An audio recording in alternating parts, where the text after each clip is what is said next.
இந்த வீடியோவில் நம்ம என்ன பார்க்க போறோம்னா, கன்னி ராசிக்காரர்களுக்கு தமிழ் புத்தாண்டு 2026 எத்தகைய ஒரு ஆண்டாக இருக்க போகிறதுன்னு துல்லியமாக பார்க்க போறோம். இப்ப பாருங்க, ஏப்ரல் 14ஆம் தேதி ஸ்டார்ட் ஆகக்கூடிய அந்த தமிழ் புத்தாண்டு அடுத்த வரோட ஏப்ரல் 13, 2027 வரைக்கும் தமிழ் புத்தாண்டு இருக்கிறது. அதுல கன்னி ராசிக்காரர்களுக்கு எத்தகைய ஒரு தாக்கங்கள் இருக்க போகுதுங்கிறது சயின்டிபிக் வேதிக் அஸ்ட்ராலஜி முறையில எதையும் மிகைப்படுத்தாமல் உள்ளது உள்ளவாறு அறிவியல் சார்ந்த கலையாக பரிகாரங்கள் அது மாதிரி மூட நம்பிக்கையில போகாமல் துல்லியமாக பார்க்க போறோம்.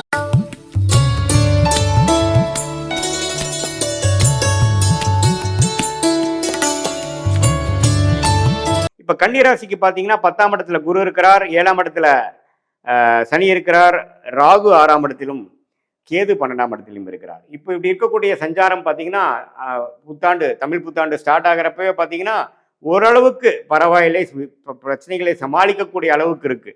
ஆனா ஜூன் 1ஆம் தேதி 2026 அப்புறம் தமிழ் புத்தாண்டு பிறந்து ஒரு 1.5 மாசத்துக்கு அப்புறம் பாத்தீங்கன்னா குரு வந்து 11ஆம் இடங்கிற லாபஸ்தானத்துக்கு அருமையான ஸ்தானத்துக்கு உச்சம் பெறுகிறார். ஸோ அது மிகவும் நல்ல ஒரு விஷயம். கடந்த ஒரு வருடமாக நீங்கள் போட்ட உழைப்பு, என்னென்ன விஷயங்கள் நீங்கள் செய்தீர்களோ, வேலை, இன்வெஸ்ட்மெண்ட்ஸ், வீடு கட்டுறது, அது பண்ணுறது, தொழிலில் விருத்தி பண்ண ட்ரை பண்ணுறது, இன்வெஸ்ட்மெண்ட் பண்ணுறது, ஸ்டாக் மார்க்கெட்டு, வெளிநாடு விஷயங்கள், என்னென்ன முயற்சிகள் நீங்கள் வாழ்க்கையில் ஜெயிக்கணும், உங்கள் ஃபேமிலியை வந்து அடுத்த லெவலுக்கு கொண்டு போகணும்னு நினச்சி நீங்கள் பல முயற்சிகள் செய்திருப்பீர்களா? அந்த முயற்சிகள்லாம் வெற்றியடையக்கூடிய ஒரு அமைப்பு இந்த ஜூன் 1ஆம் தேதி 2024 குரு பெயர்ச்சி 11ஆம் இடங்கிற லாபஸ்தானத்துக்கு அருமையான ஒரு பூர்த்தி ஸ்தானத்துக்கு உச்ச குரு வருவது 12 வருஷத்துக்கு ஒரு தரைங்கிறது நீங்க மறந்துடக்கூடாது. ஸோ இந்த ஜூன்ல இருந்து அடுத்த வரக்கூடிய ஏப்ரல் புத்தாண்டு முடிகிற வரைக்கும் ஒரு அருமையான டைம்.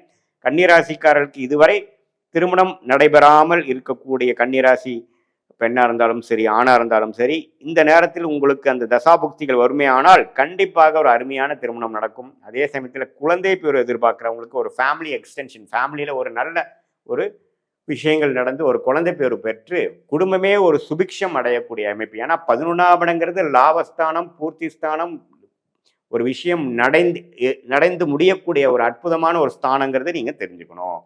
ஸோ இந்த விஷயத்தை நீங்கள் நல்லாவே நீங்கள் யூஸ் பண்ணிக்கணும். ஸோ ஜூனுக்கு அப்புறம் நல்ல விஷயங்கள் நடக்கக்கூடிய அமைப்புகள் இருக்குது.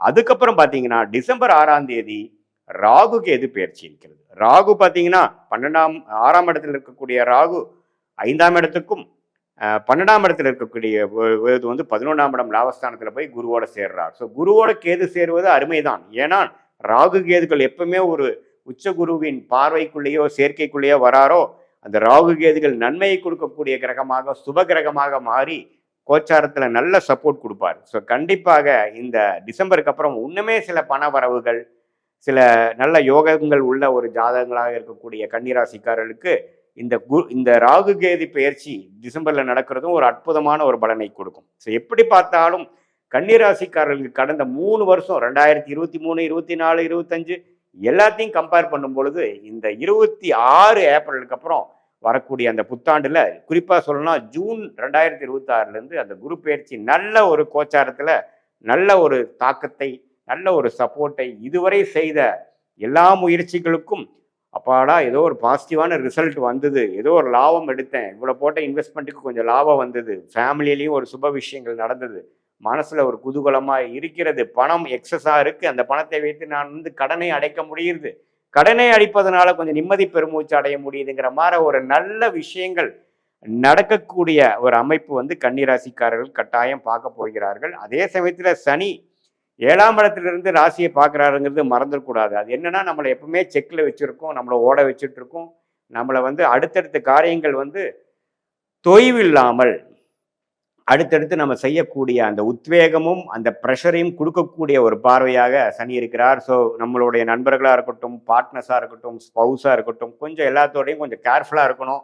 நாம் நினைக்கிறதெல்லாம் இப்படிதான்ட்டு நம்ம ஓப்பன் டாக்காக பேசினோம்னா அது சம்டைம்ஸ் வேற மாதிரி போகும். சில சமயோஜிய புக்தியோட இடம் பொருள் ஏவல் பார்த்து நம்ம கரெக்டான ஒரு முறையில் நம்ம கன்னிராசிக்காரர்கள் பேசும் பொழுது 11ஆம் இடத்தில் இருக்கக்கூடிய உச்ச குருவும் 11ஆம் இடத்தில் இருக்கக்கூடிய கேது 5ஆம் இடத்தில் இருக்கக்கூடிய ராகும் நல்ல பலன்களை கொடுப்பார். குழந்தைக்காக கொஞ்சம் மெனக்கெடுவதல், குழந்தைகளுக்காக சில இன்வெஸ்ட் பண்ணுறது, படிப்புக்கு விஷயத்துக்காக செலவு பண்ணுறது, அது மாதிரி சில விஷயங்கள் இந்த ராகு 5ஆம் இடத்திலிருந்து குரு பார்வை பெறும் பொழுது கொடுக்கும். குழந்தைங்களால நற்செய்தி, குழந்தைகளுக்கு ஒரு நல்ல கல்யாணம் பண்ணி பார்க்குறது, அது மாதிரி நல்ல விஷயங்கள் புத்திர பேரு எதிர்பார்க்குறவங்களுக்கு புத்திர பேரு கிடைக்கிறது, நம்மளால குழந்தை இல்லைங்கிறப்ப இந்த கரெக்டாக அந்த குரு பயிற்சி அப்போ குழந்தை பெறுவது, இது மாதிரி ட்ரீட்மெண்ட்டில் போகிறவங்களுக்குலாம் பார்த்தீங்கன்னா ஜூனுக்கு மேலே ஒரு நல்ல அமைப்பு கன்னிராசிக்கு வருது. அது உத்திர நட்சத்திரமாக இருந்தாலும் சரி, சித்திரை நட்சத்திரமாக இருந்தாலும் சரி, அஸ்த நட்சத்திரமாக இருந்தாலும் சரி, நல்ல பலன்களை கொடுக்கக்கூடிய ஒரு அற்புதமான அமைப்பு வந்திருக்குங்கிறது தெரிஞ்சுக்கணும். இது ஒரு பொதுவான பலனை தவிர உங்களுடைய ஜென்ம ஜாதகத்தில் பிறந்த தேதி, பிறந்த நேரம், பிறந்த உரு வைத்து வரக்கூடிய அந்த திருக்கணித பஞ்சாங்கத்தில் போடுற ஜாதகத்தில் உங்களுடைய லக்னம் என்ன, லக்னாதிபதி எப்படி இருக்கிறார், அந்த கேத்த தசா புக்திகள் போய் கொண்டிருக்கிறதா, யோகமான தசைகள் போகும்பொழுது உன்னமே நாம் சொன்ன பலன் உன்னமே ரெட்டிப்பா நீங்க பார்க்க போறீங்கிறது அர்த்தமாக நீங்க எடுத்துக்கலாம். இதே வந்து ஒரு சுமாரான தசையா புக்திகள் போய் கொண்டிருக்கிறது என்றால் கொஞ்சம் குறைவான ஒரு பலன்கள் வருதுன்றதை நீங்க எடுத்துக்கணும்.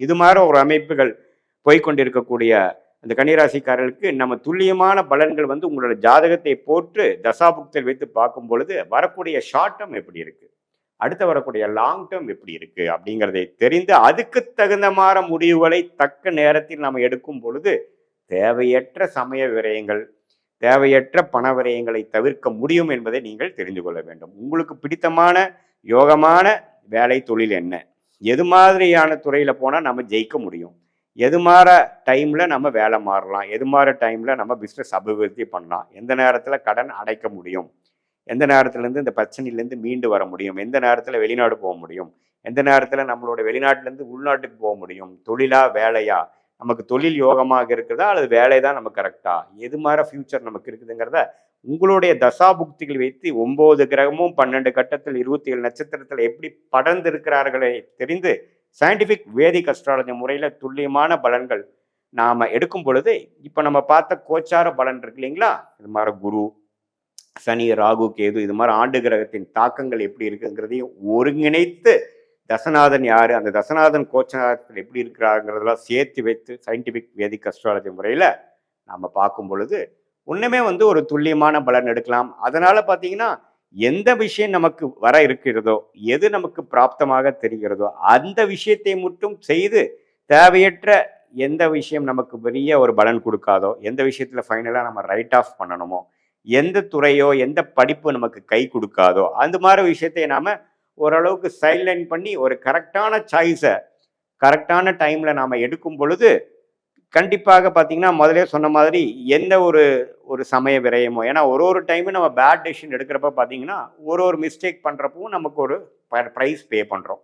ஏன்னா நேரமும் வீணாக போகிறது, அதே சமயத்தில் போட்ட காசும் பார்த்தீங்கன்னா வேஸ்ட்டாக போகுது. இது எல்லாத்தையுமே நம்ம திருப்பி நம்ம மிஸ்டேக் பண்ணும் பொழுது நமக்கு இன்னுமே நம்மளுடைய ஹார்ட் ஒர்க் அதிகமாகி நம்மளுடைய வாழ்வாதாரம் வந்து நம்ம நினைக்கிற அளவுக்கு வளர முடியாமல் போகிறதுனால சயின்டிஃபிக் வேதிக் அஸ்ட்ராலஜி முறைங்கிறது அறிவியல் சார்ந்த இந்திய வேத ஜோதிட அடிப்படையில் எப்படி வந்து ஒளி தத்துவம் வந்து செயல்படுகிறது, உங்களுடைய கர்மா எப்படி வந்து உங்களுக்கு எந்த நேரத்தில் கொடுக்குது, எந்த நேரத்தில் நல்ல கர்மா கரைக்கிறீங்க, எந்த நேரத்தில் வந்து தீய கர்மாவை கரைக்கிறீங்கிறதெல்லாம் தெரிந்து அதுக்கு தகுந்த மாதிரி நம்ம வாழ்க்கை முயற்சிகளும் திட்டங்களையும் தீட்டி நம்ம எளிதில் வெற்றி பெற முடியும் என்று சொல்ல விரும்புகிறேன்.